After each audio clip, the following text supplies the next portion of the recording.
Over the last 40 years, I've studied and worked in a variety of different universities in 4 different countries.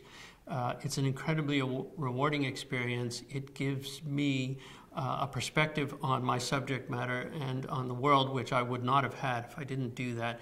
And I hope that I translate that in my teaching to my students and in what I write in my research. You're always encountering something new, something a little bit different.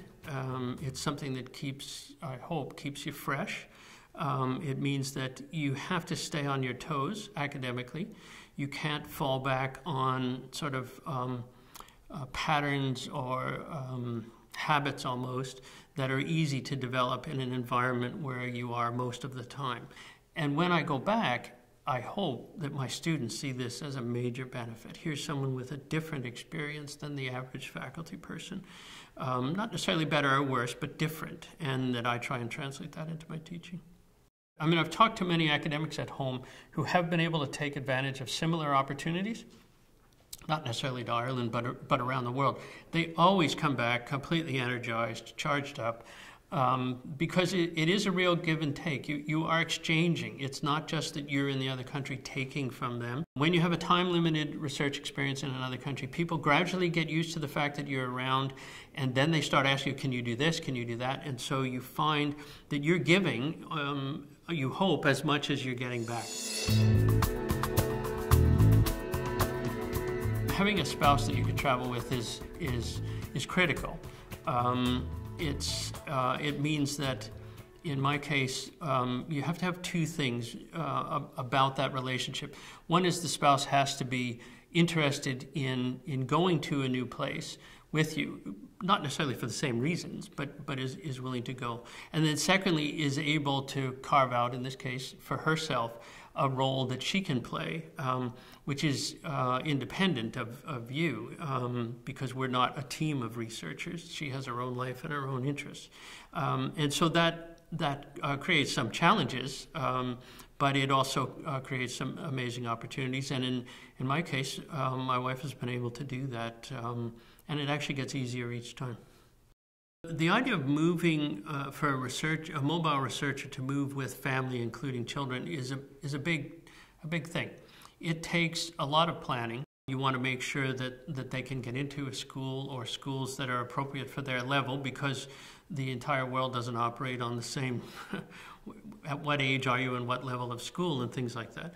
It also required the school at home to which they would be returning to be flexible enough and interested enough. And fortunately, the head teacher, the principal at their school in Canada, was quite enlightened and said, this is a great opportunity, they should do it, right? So that was extremely helpful. And then we found that the school in Leicester in England was quite welcoming.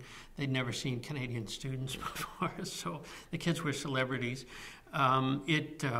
It provided them with challenges because they were leaving all their friends behind. How were they going to cope? How were they going to handle it? And it required some awareness on the part of my wife and myself. There's also the logistical things of what do you do with your property back home? Who's in your house or your flat or whatever? Do you give it up? What do you do with your car? Who forwards the mail? I mean, there's who pays the bills? All of that stuff is something you have to look at. And I will say that the development of the internet, online banking, and all that kind of thing has enormously helped mobility, I would think. If I think about going back to the 1970s when I moved to London and how, I mean, I was a student, so it wasn't a big deal, but how would one have been able to do what I do now, today, in 2013? How would that have been possible in 1976? I don't frankly know how it would have been. I'm sure people did it, but it was just different.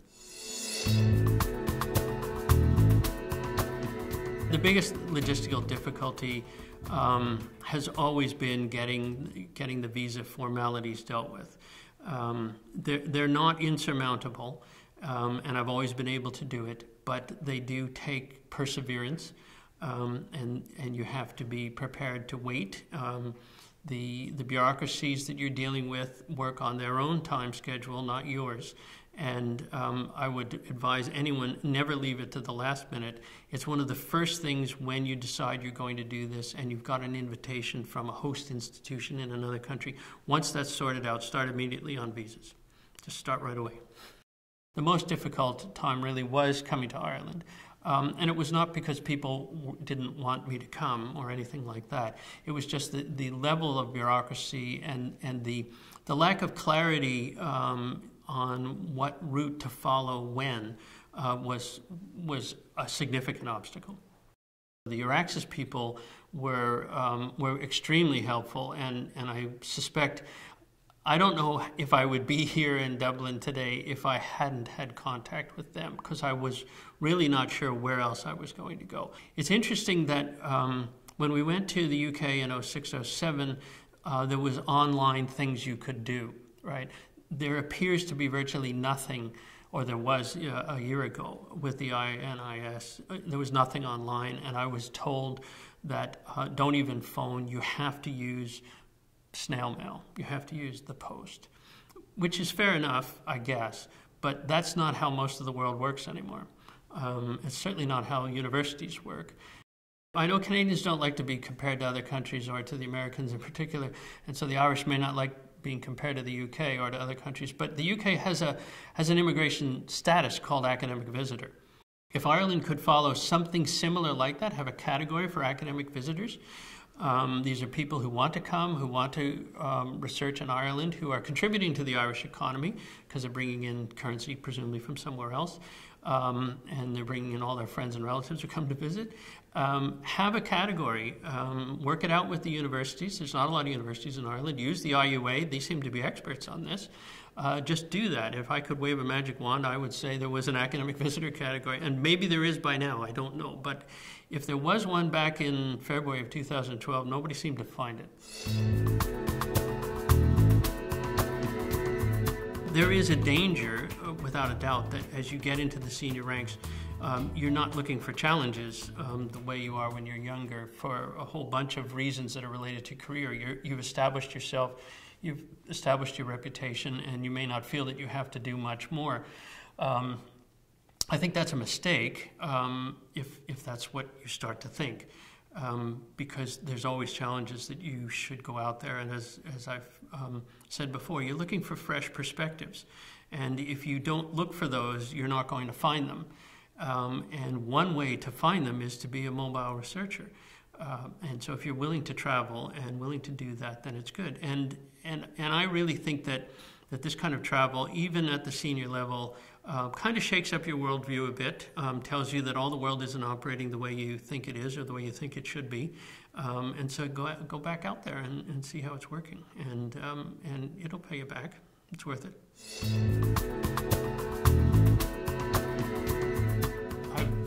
Always found universities to be very welcoming. Oh, you want to come here for a time? That's fine. My home institution, the University of Manitoba, I know is very welcome to have people come from outside. So it's actually not the universities themselves that need to be convinced of this. We know that this is important. We know this is how knowledge exchange works. And we know the benefits of it to students, to academics, to research, to your community, where the universities are located. We know all that. It's just important that the policymakers also know that it is important. And I'm not saying we deserve special treatment, so I don't want to be misunderstood. But we know how to do this. Universities know how to do this. And so we just need help greasing the wheels of the bureaucracy to make it happen. And I appreciate security and all those kind of things that governments have to pay attention to these days. So I'm not saying they need to compromise on that.